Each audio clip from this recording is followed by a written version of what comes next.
now look to Prashant Bhushan to continue the case for the proposition tonight.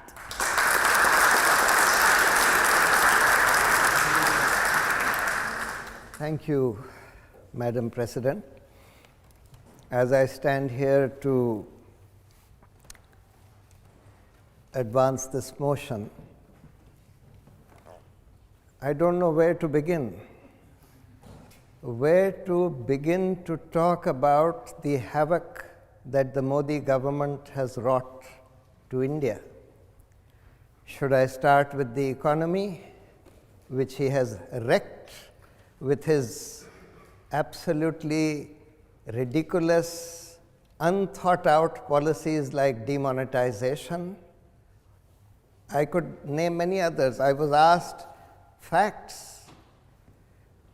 Now, this is another unique thing that the Modi government has given us. It has destroyed all institutions whose job is to find out the facts. The National Sample Organization, which is supposed to come out with the figures of unemployment, that was prevented from putting out the figures for the last 2 years. When finally the figures which they had collected leaked out, which showed that far from creating jobs, he had actually destroyed more than 1 crore jobs in the last 1 year alone, that is more than 10 million jobs in the last 1 year alone, then the heads of these statistical organizations which were responsible for creating these figures, they were attacked by the government and they had to resign. So all institutions whose job is to find out the facts and put them out on the table are under attack. And then we are told to rely only on propaganda. As I said, I could start with the economy, but what he has done to Indian society, to our constitution, to our thought itself, is something far more insidious. Today we are told that there is no such thing as fact. We are told that there is no such thing as science. There is no such thing as reason. That everything depends upon the will of the people. If the people say that black is white, then black is indeed white. This is what we are being told. If the people say that in ancient India, as Modi said, we had developed plastic surgery and Lord Ganesha's trunk was a fine art of plastic surgery in the past, or as he said, that Karna from Mahabharata, from this ancient epic Mahabharata, was born as a test tube baby. He was an example of in vitro fertilization. Or as he said, that clouds do not allow the radar to see the planes, and therefore I asked the Air Force, against their wishes, to go and strike Balakot when the weather was unfavorable, etc. I mean, do we just disregard reason, critical thinking? Do we just disregard facts merely because we have been told to believe certain facts or certain fiction because of the propaganda that has been spread?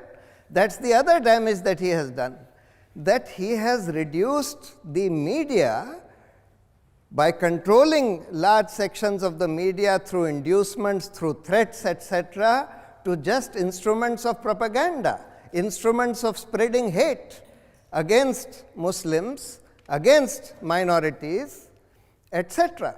So there is an attack on reason, there is an attack on science, there is an attack on civilized values themselves, civilized discourse itself. For example, if you say anything against Mr. Modi, you are likely to be lynched by mobs on the streets. If you are a Muslim, you are going to be lynched on by mobs on the streets with the police just looking on. If you say something even on the social media against Mr. Modi, you are going to be lynched on the social media by being given threats of rape, or if you are a woman, threats of rape, otherwise threats of being killed, etc. And this whole social media lynch mob, as I call it, is controlled by no other person than Mr. Modi himself. You only have to read a book called I Am a Troll, written by one of India's finest journalists, Swati Chaturvedi, to find out that this whole social media lynch mob, whose job is to spread fake news, false information, hate, and to abuse its opponents, is controlled by Mr. Modi himself, who on a daily basis gives instructions who is to be attacked today, who is to be trolled today, etc. And it's an attack on all institutions of governance, all institutions of democracy. We have never had a situation where 4 senior judges of the Supreme Court addressed a press conference saying that this government has put democracy in danger by controlling the Chief Justice, who is using his power as master of roster in order to decide critical cases, assign critical cases to particular favored benches, etc. The Election Commission,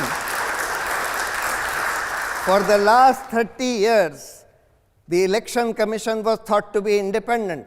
Today, for the first time after 30 years, we are seeing that the Election Commission is condoning gross violations of the code of conduct by the Prime Minister and the leader of the Bharatiya Janata Party. The Comptroller and Auditor General gave a report on this Rafale aircraft deal, defense deal scam recently, which was predicted 3 months in advance by the government. 3 months before this report was given, the government told the Supreme Court in a sealed cover, in a note given in a sealed cover, which was reproduced by the court in its judgment, that this report had been given, that it had been placed in Parliament, it had been put out in the public domain, and the pricing details had been removed. Later, when it was, if everybody pointed out that there is no such report, then the government filed an application saying that no, we meant will be given, will be placed in Parliament, will be put out in public domain. But how did they know that the report would redact the pricing details? It has never happened earlier in the last 70 years of the Comptroller and Auditor General auditing hundreds of defense deals. In not one defense deal has the pricing details been redacted. But the government knew in advance that the pricing details would be redacted by the Comptroller and Auditor General, showing that even the CAG has been made into a cage parrot. All anti-corruption institutions have been wrecked. The Lokpal was not appointed for the last 5 years.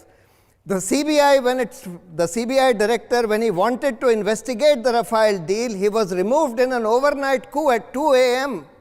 A contingent of 400 policemen were sent to take over the office of the CBI, and the Rafale deal was not allowed to be investigated.